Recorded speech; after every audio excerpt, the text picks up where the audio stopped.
We are now on the old southeastern route proper. The line rises sharply over a ruling gradient of 1 in 100. This is typical scenery for much of the route, traversing the high Weald. With its undulating terrain, it meant that construction work was extremely difficult. The circuitous route required many tunnels and heavy earthworks.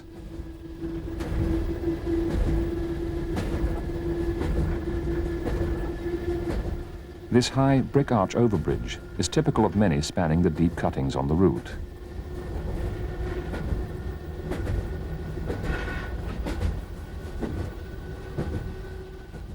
As well as being scenic, the section between Hastings and Tunbridge has unique features.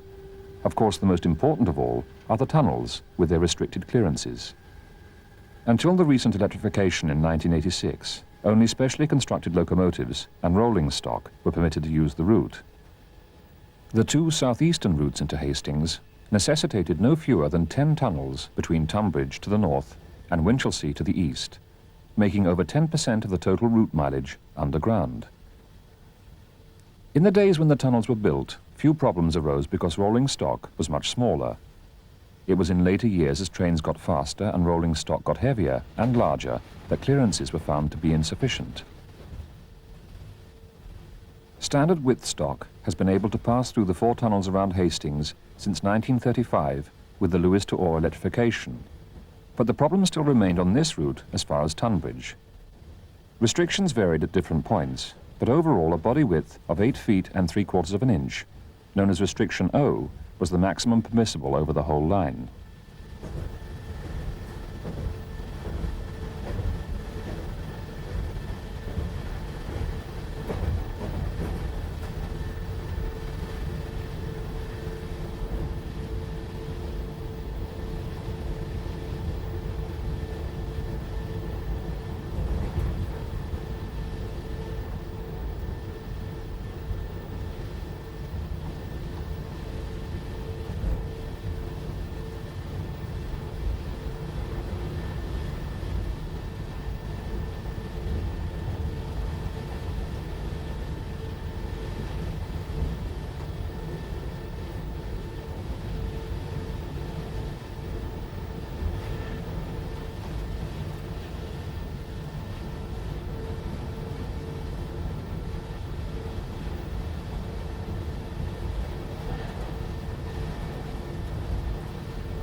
We're now approaching Crowhurst.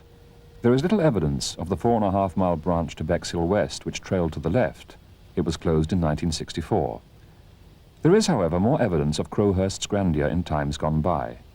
Here were large station buildings, 2 through roads, platform loops, and long-facing bays, and 2 large signal boxes as well.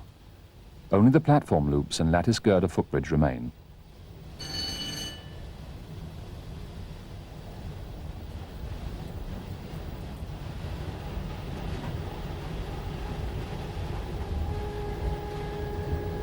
The line continues to rise, but over easier gradients now.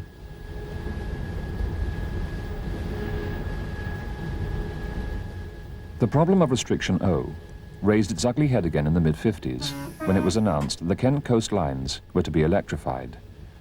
The Hastings line was also in need of massive investment, with the end of steam not far away. As a stopgap measure, the straight-sided Class 201, 202, and 203 DEMUs were designed and introduced in 1957, supposedly with electrification to follow. However, electrification took another 30 years to come to fruition, far longer than originally intended. The modernization scheme not only introduced standard gauge stock and electrification, but new signalling as well. The Queen Mother officially inaugurated the new service in May 1986.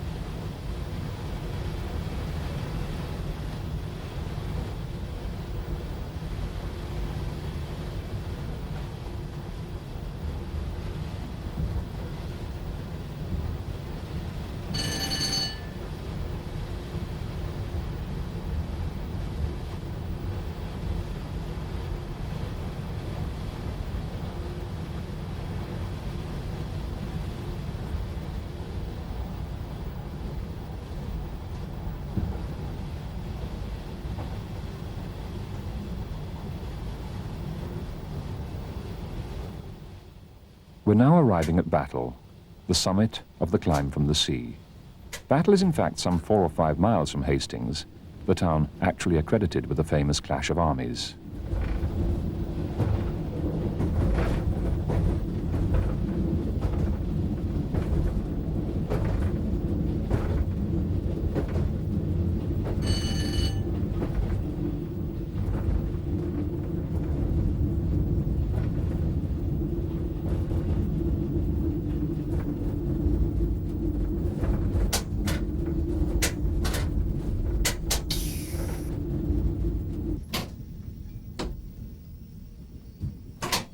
Here is one of the very original stations. It was designed by William Tress in this Gothic style to harmonize with the Abbey. The Battle of Hastings has probably the best remembered date in English history. It is reputed to be here, at the site of Battle Abbey, that the armies of King Harold of England and William of Normandy met one October morning in 1066. The station is just half a mile away from the historic site.